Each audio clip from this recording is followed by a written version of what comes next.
It started with a phone call I almost didn't answer. I was sitting by the window that evening, watching the last light of Austin spill across the yard. The air smelled like rain and cut grass. My wife's favorite scent. She'd been gone 3 days, and the house still felt like it was waiting for her to walk in, humming, telling me to put down the paper and eat dinner before it got cold. The phone buzzed again. Ethan. My son. I hesitated. Part of me wanted to hear his voice. The other part remembered the silence he gave me during her final days. When she asked for him, I said he was busy. That was the last lie I ever told her. Dad, he said, his tone strangely upbeat. Listen, we can't make it to the funeral. It's, Nicole's birthday weekend. We planned a trip months ago, Cancun, remember? Non-refundable and all that. For a second, I thought I misheard him. The static on the line stretched longer than any silence I'd known. Then he laughed, that uncomfortable kind of laugh you use to soften something cruel. You understand, right? Mom wouldn't have wanted us to cancel. I looked at the photograph on the table. Her hand on his shoulder, his smile wide, hers proud. She adored that boy. She'd driven halfway across Texas once just to surprise him on his graduation day. And now, when she was gone, he couldn't drive 3 hours to say goodbye. I didn't yell. Didn't curse. Didn't say a damn thing. I just watched the bourbon in my glass ripple under the tremor in my hand. When you get to my age, grief and anger feel almost identical, one burns, the other freezes, but both hollow you out from the inside. Sure, I said finally. You two enjoy yourselves. That night, the rain started. It tapped against the roof like a clock running out of patience. I sat at the kitchen table until dawn, staring at her empty chair. Every creak of the house reminded me of her laughter, her voice. And every silence reminded me of him. There's a kind of betrayal that doesn't need shouting. It's in what's not said, the missed call, the absence at a grave, the empty seat beside you. I realized then that my son wasn't the boy I raised. Somewhere along the line, he traded empathy for convenience, and respect for comfort. And I let it happen. The day of the funeral came and went. Friends spoke kind words, flowers filled the air with sweetness she would have loved. I nodded through it all, but my mind was elsewhere, in a beach photo I saw later that night. Him and Nicole, cocktails in hand, ocean behind them. She wore a wide straw hat, he wore my old smile. The caption read, "Celebrating life with the one who matters most, Red Heart." I didn't comment. I didn't call. But something inside me shifted, subtle, deep, irreversible. Grief turned into clarity. Love turned into distance. And somewhere in that silence, a seed was planted, one that would take months to bloom, but when it did, it would change everything. Because when your own son chooses a stranger's birthday over his mother's final goodbye, you stop being a father. And you start becoming something else. He showed up at my doorstep 4 months after the funeral. No call, no warning. Just parked his white Tesla under the old oak we planted together and walked up the steps like he still belonged here. Well, I said, opening the door. Look who finally remembered the way home. He smiled, that same shallow, polite smile he wore whenever things got uncomfortable. He held a designer bag, not his own. This is from Nicole, he said. She thought you might not be eating properly. Some protein bars, organic tea, that kind of thing. His voice carried that practiced warmth people use when they want to sound caring without actually feeling it. I stepped aside and let him in. He looked around the living room, eyes moving over the furniture, the walls, the photos, like a man appraising square footage rather than memories. House looks good, he said casually. So do the ghosts, I replied. We sat in silence for a while. The air between us felt thick, like dust no one dared to wipe away, afraid of erasing what's left of the past. Then he cleared his throat. Dad, I came because I need a little help. Just temporary. Nicole and I found a new house, but my credit took a small hit, long story, totally under control. If you could sign as a co-borrower, we'd get a much better rate. It's really just a formality. He spoke fast, confident, like a salesman pitching sunshine in a bottle. I watched him, and for a moment I didn't see the grown man sitting in front of me. I saw the little boy who used to hide behind my leg when thunder shook the house. Now he hid behind excuses. A formality, I repeated slowly. Like a funeral, maybe. His smile froze. Dad, come on. Don't start that again. Mom wouldn't have wanted, I raised my hand. Don't you dare tell me what your mother would have wanted. He sighed, then leaned forward, the way he used to when he wanted to manipulate a situation. Please, Dad. I'm just asking for help. We're family. Family, I repeated quietly. The word tasted like rust. I turned away so he wouldn't see my face tighten. Not from anger, from disappointment. Because in that moment, I knew he hadn't come for forgiveness. He'd come for a signature. All right, I said finally. Leave the papers. I'll take a look. His expression lit up. He stood, shook my hand, quick, businesslike, cold. Knew I could count on you, Dad. Nicole's gonna be thrilled. When the door closed behind him, the house sank back into silence. I looked at the folder he left on the table, neat, polished, smelling faintly of his cologne. Too expensive for someone asking for favors. I didn't open it. I placed it beside my wife's photo instead. She looked at me from the frame, calm, knowing, almost as if she already understood what I would do next. I took out the old will from the drawer beneath the glass. Her handwriting beside mine, the last thing we ever signed together. Back then, we'd laughed about it, saying Ethan would inherit everything when the time came. But time changes people. And sometimes, it demands you change the story too. Because when someone comes to you not with love, but with calculation, that's not a request, it's a second betrayal. And second betrayals always give birth to decisions. After he left, the silence in the house felt heavier than it had in months. The sound of his car fading down the road didn't bring relief, only the echo of something I couldn't name. I poured another drink, not because I needed it, but because it gave my hands something to do. The glass clinked against the table, sharp in the stillness.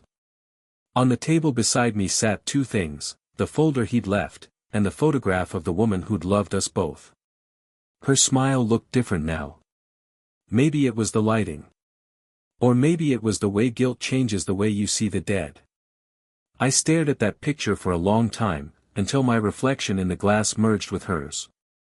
Then I said quietly, "You were right about him, weren't you?" The night didn't answer, but I already knew. She'd seen what I refused to see, that comfort breeds carelessness. Ethan had everything handed to him, and somewhere between success and self-importance, he forgot what mattered. I opened the folder. Mortgage forms, signatures, neat calculations. His handwriting in the margins, confident, careless, assuming. He'd already filled in my name, left only the signature line empty, as if my agreement were a certainty. He'd stopped asking for permission years ago.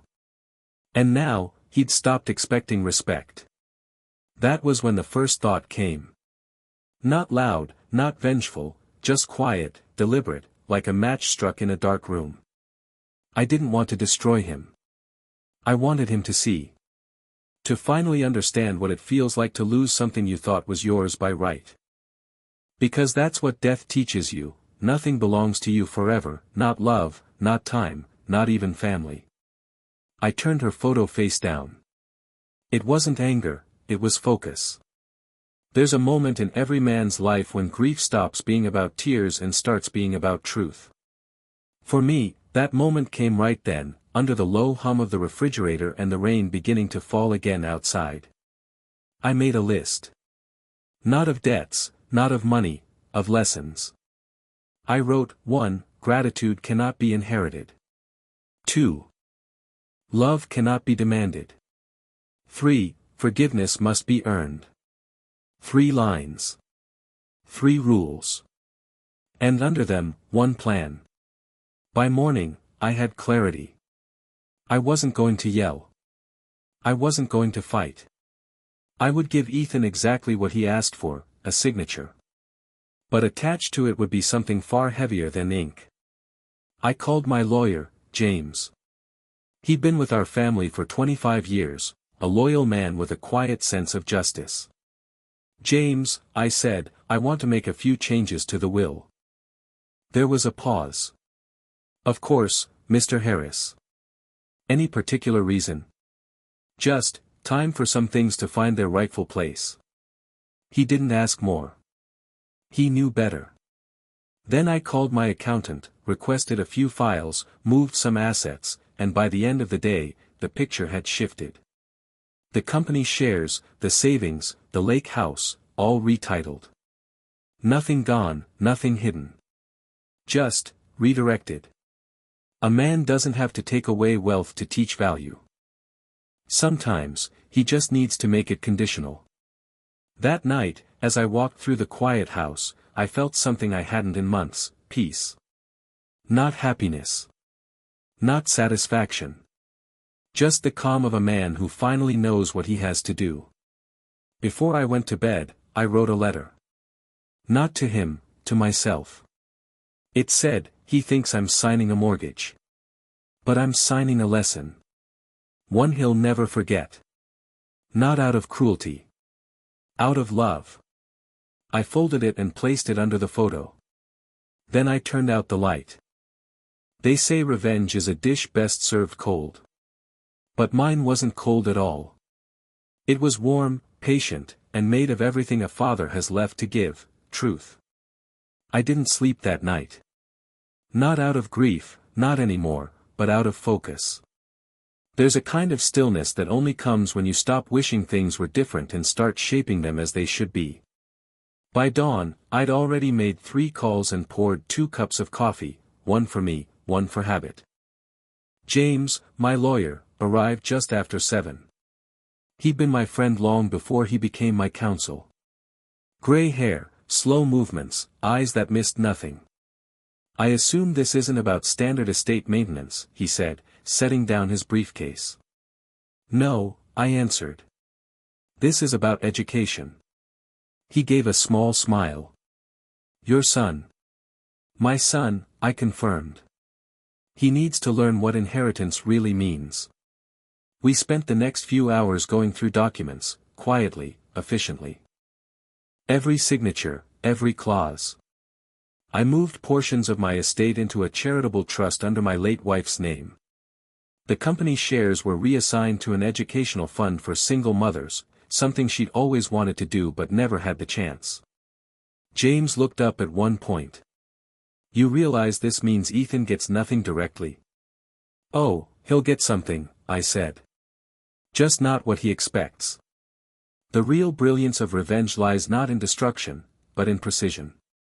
You don't ruin someone. You let them see what they ruined themselves. By noon, we had everything ready. One last addition, a small clause, handwritten at the bottom of the trust papers, stating that the beneficiary could reclaim part of the estate under one condition, a year of unpaid volunteer work at the very foundation his mother's name would carry. If he wanted his inheritance, he'd have to honor her legacy. It wasn't punishment. It was restoration. When James left, the house felt lighter. The rain from the night before had cleared, and the air smelled like wet soil and pine, the kind of scent she loved after storms. I took that as a sign. That afternoon, I called Ethan. Son, I said, keeping my tone calm, I looked over your papers. You can drop by tomorrow, and I'll sign.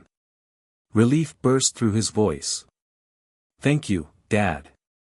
Seriously, this means a lot.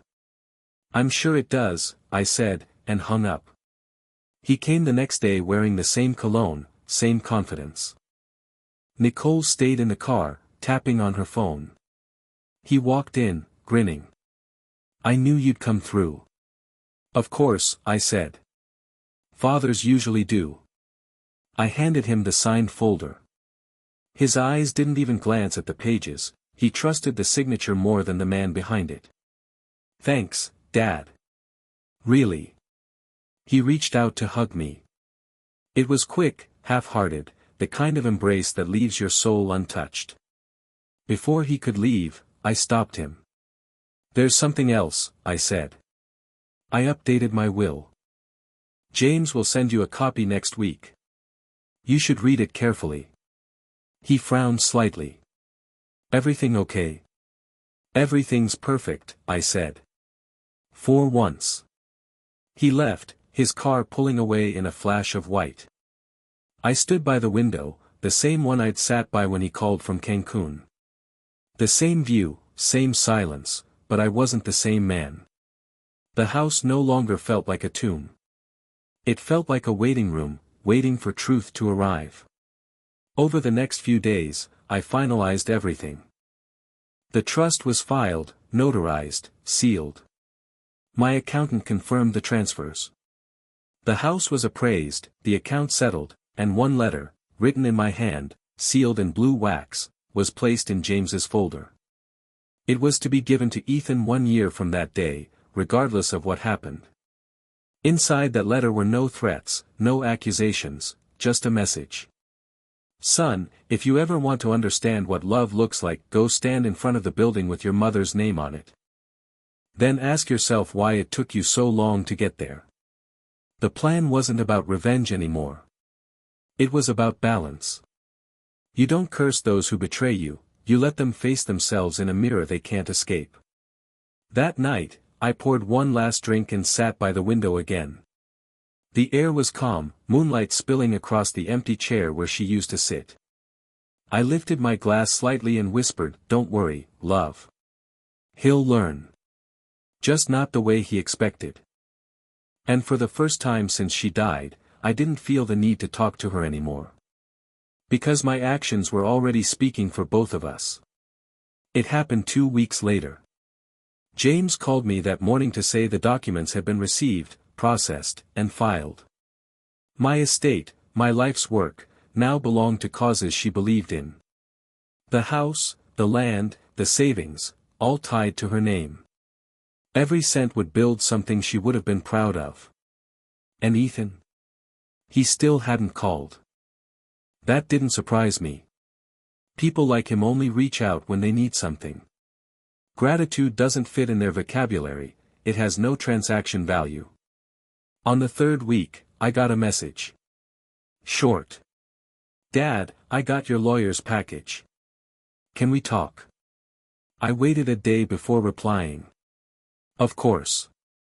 Come by tomorrow. When he arrived, he wasn't smiling.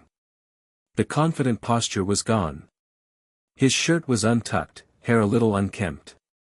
The kind of mess you only wear when your certainty cracks. He didn't sit right away, just stood by the doorway, holding the papers like they might burn him. "What the hell is this?" he said. "Read it," I answered, calm as a priest. "I did. You gave everything away. To some charity in Mom's name." "Yes." He stared at me, disbelief turning to anger. You can't do this. You said you'd help. You signed the papers." "I did help," I said quietly. "You got your signature." "Don't play games with me," he snapped. "This is insane. You can't just cut your own son out like that." I stood and walked over to the window. Same one. Always that same damn window, where life had started changing in silence. "When your mother was alive," I said, "you were her world. Every day she talked about you, your smile, your job, your future. You were everything to her. And the one day she needed you, you were gone. Gone to a beach. Celebrating life while she was losing hers." He flinched, looked away. "Dad, that's not fair." "You don't understand, I understand perfectly," I said. "You made your priorities clear. You wanted comfort, not connection. Convenience, not compassion. I accepted that.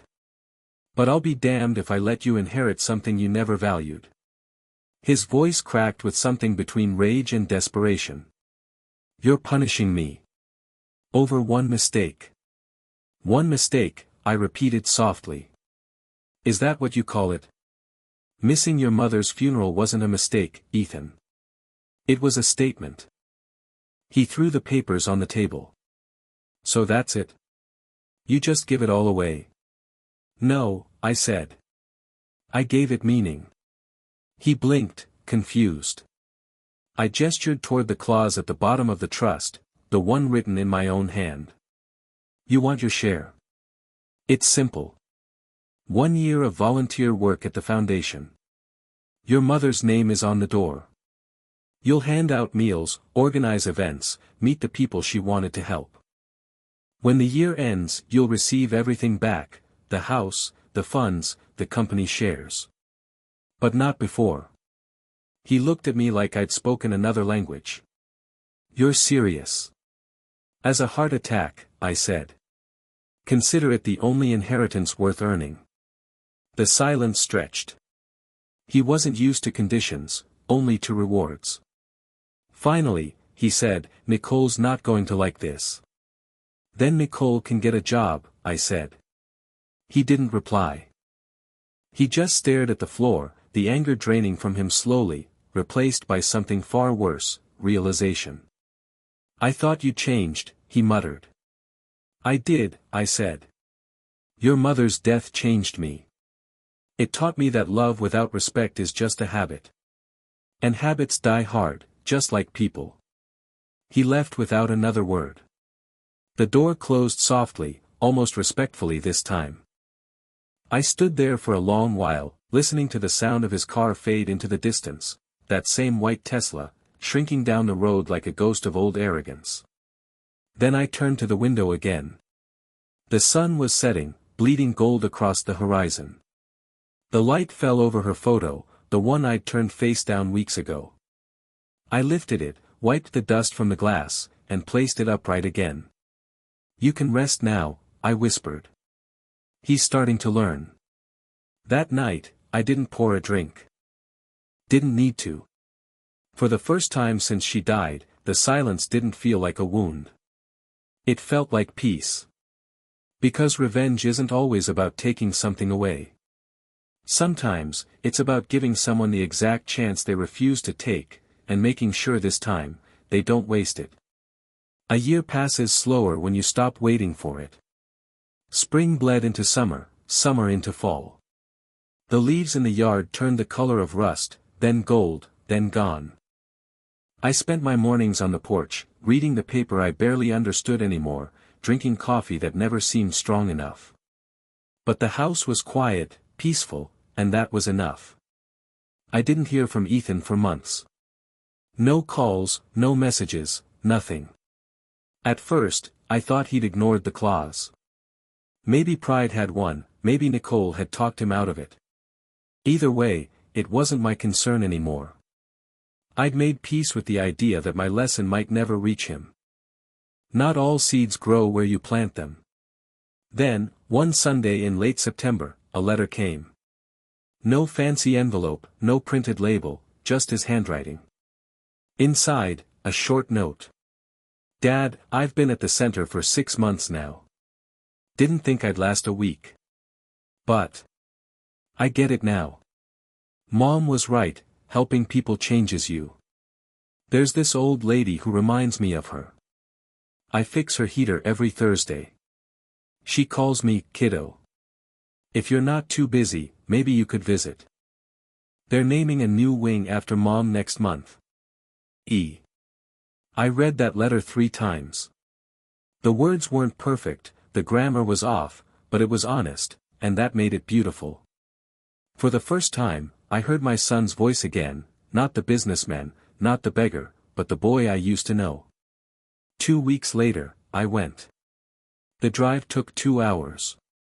The foundation stood on the edge of town, sunlight spilling across its front like forgiveness. Her name was carved above the door in clean stone letters, the Margaret Harris Community Center. I stood there for a long moment, hand on the railing, heart caught somewhere between grief and pride. Inside, volunteers moved through the halls, laughter, clatter, the smell of coffee and paint. Life. She would have loved it here. And then I saw him. Ethan was standing by a table, handing out donated clothes to a young mother with 2 kids clinging to her side. His sleeves rolled up, hair a mess, sweat on his forehead. He wasn't pretending anymore. He was present. He looked up, saw me, froze. For a moment, neither of us moved. Then he nodded, small, genuine. "Dad," he said. "Son." No anger. No apology. Just 2 men standing in the same truth. We walked together through the halls. He showed me what they'd built, the kitchen, the classrooms, the garden out back. Every wall carried a story. Every story carried her name. When we reached the main lobby, he turned to me. "I was wrong," he said simply. "About everything. Mom deserved better. You did too." I didn't answer right away. My throat was too tight for words. I just put a hand on his shoulder, the same way I used to when he was a boy afraid of thunder. "She'd be proud," I finally said. Later that day, as I was leaving, I looked back one last time. He was laughing with a group of kids, helping them paint a mural on the wall, a bright sunrise, messy and alive. And I realized something: revenge had never really been the goal. It was the bridge. The way back to understanding. That night, at home, I sat again by the window, the same one that had witnessed everything: loss, betrayal, forgiveness. The air was cool, the moonlight soft. I poured a drink, lifted it to the empty chair across from me, and smiled. "You can rest easy now," I said quietly. He found his way back. The glass caught the light like a small flame. I didn't feel angry anymore. I didn't feel empty either. Just human. Because revenge, when done right, doesn't destroy. It rebuilds. It strips away pride until all that's left is truth. And sometimes, truth is enough. As I turned off the lamp, I caught my reflection in the window, older, thinner, but lighter somehow. Behind me, the photo of her glowed faintly in the moonlight. For the first time, I didn't feel haunted by it. I felt accompanied. Revenge had done its job. Justice had been served. And love, in its quiet, imperfect way, had come home again.